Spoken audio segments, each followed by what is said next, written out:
ओम श्री गणेशाय नमः। मित्रों, आज इस वीडियो के माध्यम से हम बात करेंगे श्री रामचरितमानस बालकांड से। ये प्रसंग लिया है मित्रों, और इस प्रसंग के भाग 32 हम आप लोगों से साझा कर चुके हैं। और पिछले वीडियो में ये कथा मित्रों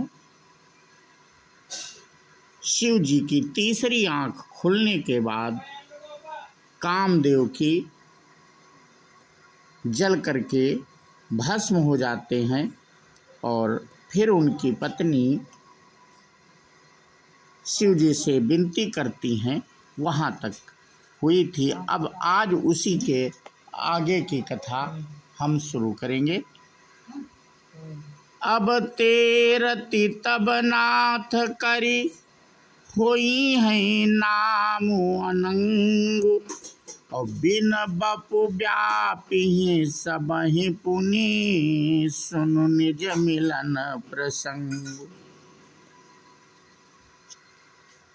तो हे रति, अब से तेरे स्वामी का नाम अनंग होगा। शिव जी कहते हैं कामदेव की पत्नी से, वह बिना ही शरीर के सबको व्यापेगा। अब तू अपने पति से मिलने की बात सुन।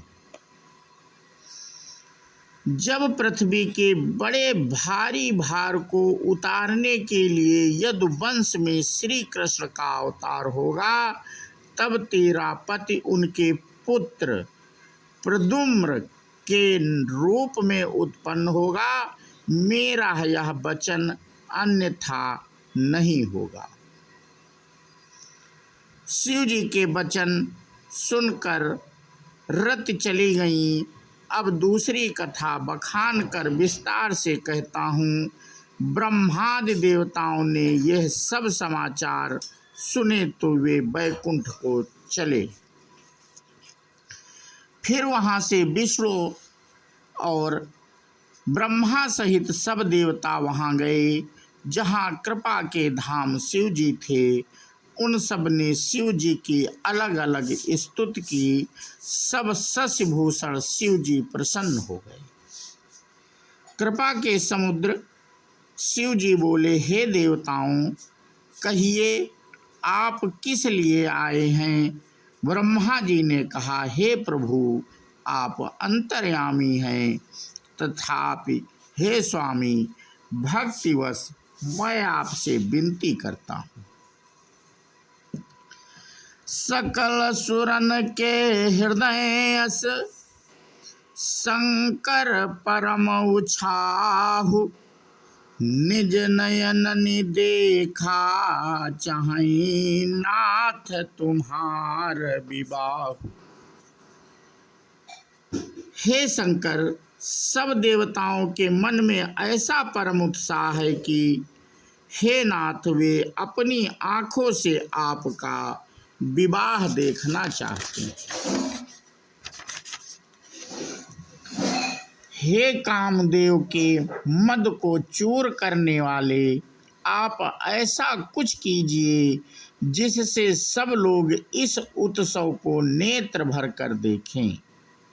हे कृपा के सागर, कामदेव को भस्म करके आपने रति को जो वरदान दिया सो बहुत ही अच्छा किया।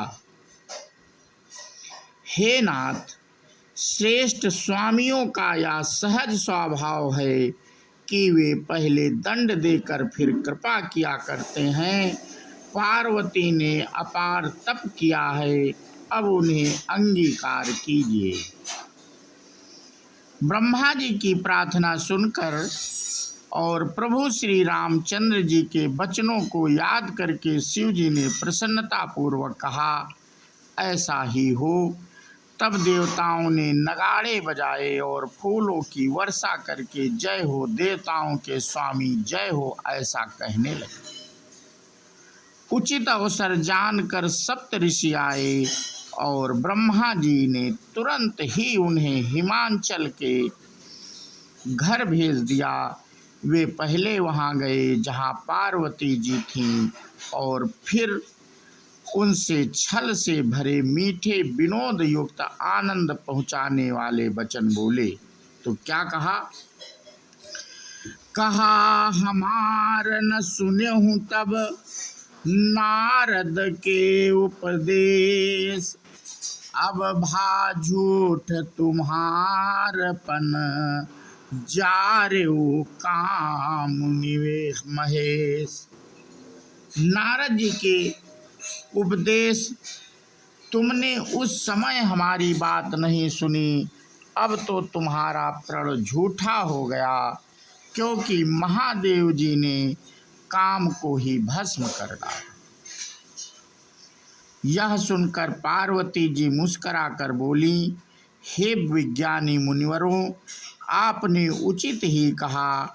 आपकी समझ में शिव जी ने कामदेव को अब जलाया है, अब तक तो वे विकार युक्त कामी ही रहे, किंतु हमारी समझ से तो शिव जी सदा से ही योगी, अजन्मा, अनिंद, काम रहित और भोगहीन है।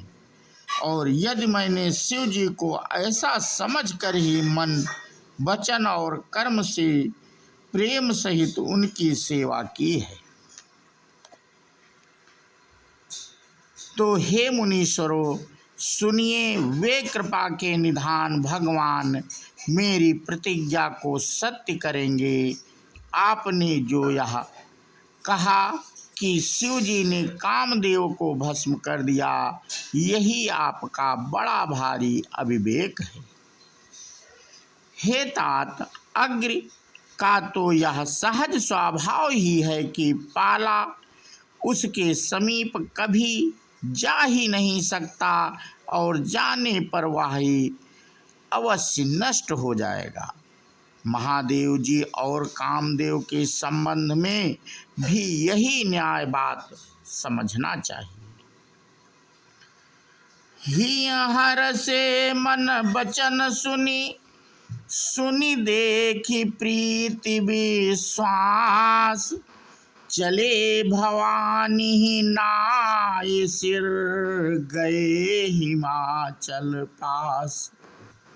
पार्वती जी के वचन सुनकर और उनका प्रेम तथा विश्वास देखकर मुनि हृदय में बड़े प्रसन्न हुए। वे भवानी को सिर नवाकर चल दिए और हिमाचल के पास पहुँचे। उन्होंने पर्वतराज हिमाचल को सब हाल सुनाया। कामदेव का भस्म होना सुनकर हिमाचल बहुत दुखी हुए। फिर मुनियों के ने रति के वरदान की बात कही। उसे सुनकर हिमवान ने बहुत सुख माना। शिव जी के प्रभाव को मन में विचार कर हिमाचल ने श्रेष्ठ मुनियों को आदरपूर्वक बुला लिया और उनसे शुभ दिन, शुभ नक्षत्र और शुभ घड़ी शोधवा कर वेद की विधि के अनुसार शीघ्र ही लग्न निश्चय कराकर लिखवा लिया। फिर हिमाचल ने वह लग्न पत्रिका सप्त ऋषियों को दे दी और चरण पकड़कर उनकी विनती की कि उन्हें जाकर लग्न पत्रिका ब्रह्मा जी को दी। उसको पढ़ते समय उनके हृदय में प्रेम समाता नहीं था। ब्रह्मा जी ने लग्न पढ़कर सबको सुनाया। उसे सुनकर सब मुनि और देवताओं का सारा समाज हर्षित हो गया। आकाश से फूलों की वर्षा होने लगी, बाजे बजने लगे और दसों दिशाओं में मंगल कलश सजा दिए गए। तो मित्रों, आज का प्रसंग हम यहीं पे समाप्त करते हैं और इसके आगे की कथा हम अपने अगले वीडियो के माध्यम से साझा करेंगे। बोलो श्यावर रामचंद्र की जय, हनुमान जी की जय। जय हिंद, जय भारत, वंदे मातरम।